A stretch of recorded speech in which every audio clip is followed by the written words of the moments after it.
Olá, é com grande alegria que iniciamos mais um curso de casal. Queria agradecer você que fez a inscrição para participar juntamente com o seu cônjuge, ou se não for possível, participar sozinho desse curso que estaremos ministrando nas próximas 6 semanas. Estaremos juntos aqui para partilhar do tema a saúde emocional no casamento. Quando nós vamos começar um curso, eu gosto muito de entender o tema que é proposto. Então, nesse momento agora, nós vamos entender o que nós queremos trazer com o tema a saúde emocional no casamento. Primeiramente, nós precisamos entender o que é o casamento. Ora, o casamento, nas definições que vemos, é a união entre duas pessoas. Definições essas que encontramos em dicionários.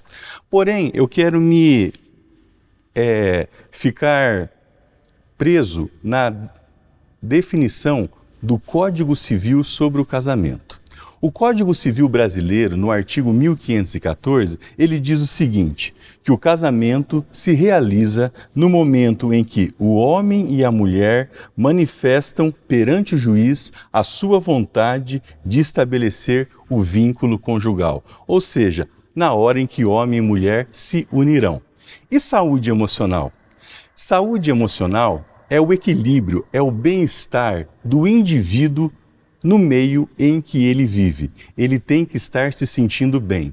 Então, se nós entendemos que o casamento é a união entre o homem e a mulher, e a saúde emocional é o bem-estar do homem e da mulher, nós precisamos ver o que o Senhor nos ensina à luz da palavra dele sobre o casamento e saúde emocional.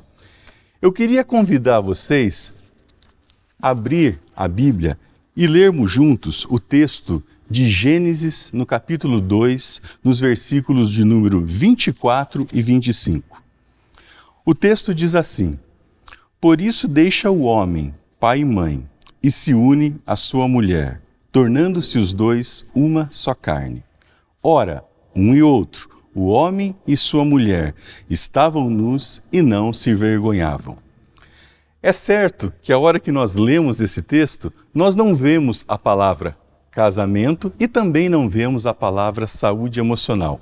Mas se nós interpretarmos o texto, nós vamos ver que existe a palavra união. Deixará o homem pai e mãe e se unirá à sua mulher. Essa união do homem com a mulher é o propósito de Deus para estabelecer o casamento. Essa união, nós entendemos que Deus estava propondo ao homem a uma união física, a uma união de corpos, a uma união do toque, do carinho, a união do relacionamento sexual. Essa união, Deus estava propondo ao homem também a união emocional, das suas emoções, a compaixão, o afeto. Nós também entendemos que essa união dizia respeito à união espiritual.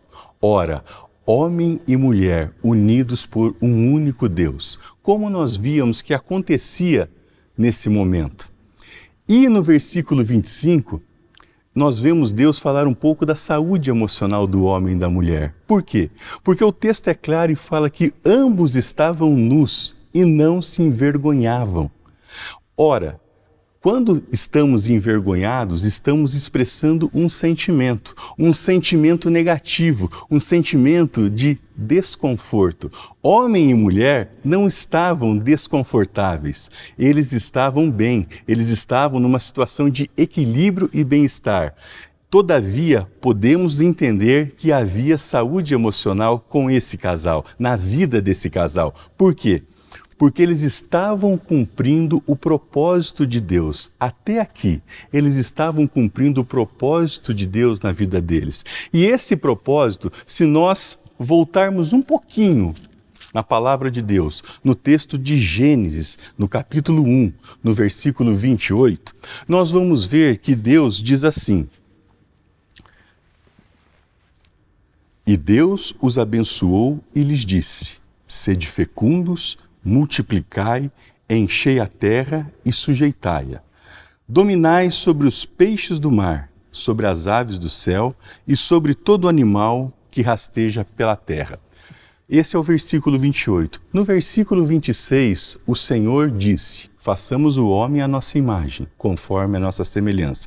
No versículo 27, o Senhor cria o homem e cria a mulher. E nesse versículo 28 que lemos integralmente, o Senhor mostra o propósito. O Senhor abençoa o homem, faz ele se unir à sua mulher e pedem para que eles sujeitem a terra a eles e dominem sobre todos os animais. Até o versículo 25 do capítulo 2, homem e mulher estavam cumprindo esse propósito. Homem e mulher estavam sujeitando a terra, o sistema a si, e estavam dominando os animais. Porém, o homem, ele não conseguiu se manter nesse propósito. O homem fracassou, o homem não cumpriu o propósito, ele não conseguiu mais sujeitar a terra, ele se tornou sujeito a ela, ele não conseguiu estabelecer o domínio sobre os animais. Então o homem, infelizmente, não conseguiu cumprir esse propósito. Muitas vezes, nas nossas relações conjugais, nós sabemos o propósito que Deus tem para o homem e para a mulher. Mas, infelizmente, devido ao meio que vivemos, devido às situações que chegam até nós, nós não conseguimos cumprir esse propósito.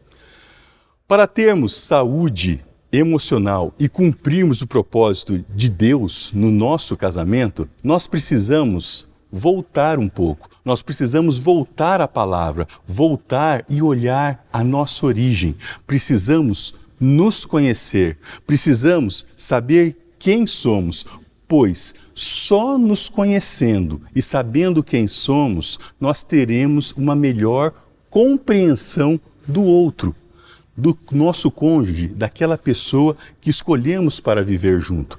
Então, se nós nos reportarmos e voltarmos à nossa Gênese da criação, nós vamos voltar para a palavra e olhar para o texto de Gênesis 2, no versículo 7. No texto de Gênesis 2, no versículo 7, eu vou ler aqui para vocês, o texto diz assim: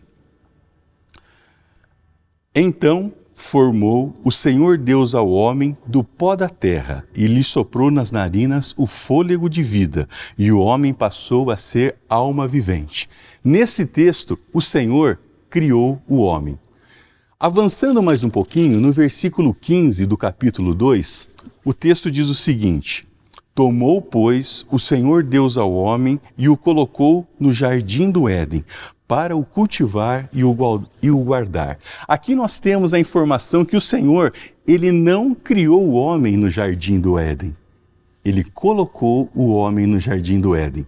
No versículo 18, o Senhor expressa: Disse mais o Senhor Deus: Não é bom que o homem esteja só. Far-lhe-ei uma auxiliadora que lhe seja idônea. Deus viu que o homem estava precisando naquele momento de alguém para partilhar da maravilha da criação que Deus tinha dado a ele. E no versículo 21 do capítulo 2, o Senhor diz: Então o Senhor Deus fez cair pesado sono sobre o homem, e este adormeceu. Tomou uma de suas costelas e fechou o lugar com carne. Nós entendemos aí, homem e mulher foram criados à imagem e semelhança de Deus, feitos da mesma matéria. Porém, homem e mulher são pessoas, são indivíduos que agem de maneira diferente. O homem, ele foi dotado por Deus. Quando colocado no jardim, ele foi dotado para cultivar o jardim e para guardar o jardim. O homem foi dotado do desejo, do anseio de trabalhar e de manifestar o seu cuidado, a sua proteção com o jardim. A mulher, como uma auxiliadora, ela podia ajudar o homem nisso. Porém, homem e mulher, como veremos no decorrer do nosso curso, eles funcionam de maneira diferentes. Então, quando nós nos conhecemos e sabemos quem nós somos, nós podemos cumprir o propósito de Deus. Porém, como eu disse para vocês, até o versículo 25 isso aconteceu. Depois, quando homem e mulher começaram a manifestar a sua vontade em fazer aquilo que eles entendiam ser o correto para as suas vidas, nós vemos que eles começaram a descumprir o propósito de Deus. E isso trouxe não só um problema na relação deles, eles começaram a se desentender e eles perderam essa comunhão que eles tinham com Deus. Porém, o nosso Senhor, sabendo, na sua onisciência, o Senhor já tinha um plano para trazer de volta esse homem e essa mulher que perderam isso no Éden, de volta à comunhão com Ele.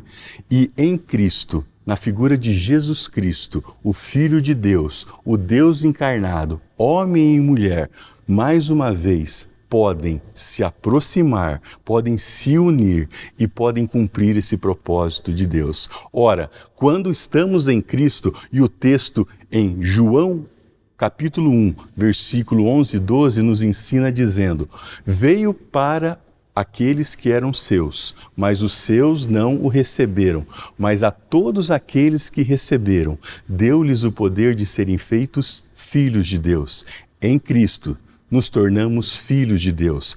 Agora sabemos quem nós somos. Se somos filhos de Deus, homem e mulher, se nós temos esse entendimento, nós sabemos agora que nós temos um Pai que cuida de nós, um Pai que nos orienta, um Pai que nos conduz, um Pai que nos ama e que estará sempre perto de nós, nos dando saúde emocional e nos unindo. Isso é muito importante que nós saibamos para que possamos, no nosso casamento, viver uma vida com saúde e união.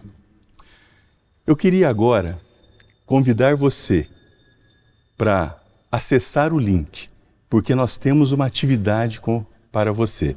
Então eu falo nesse momento, agora é com você. Acesse o link, separe 5 minutinhos e faça essa atividade.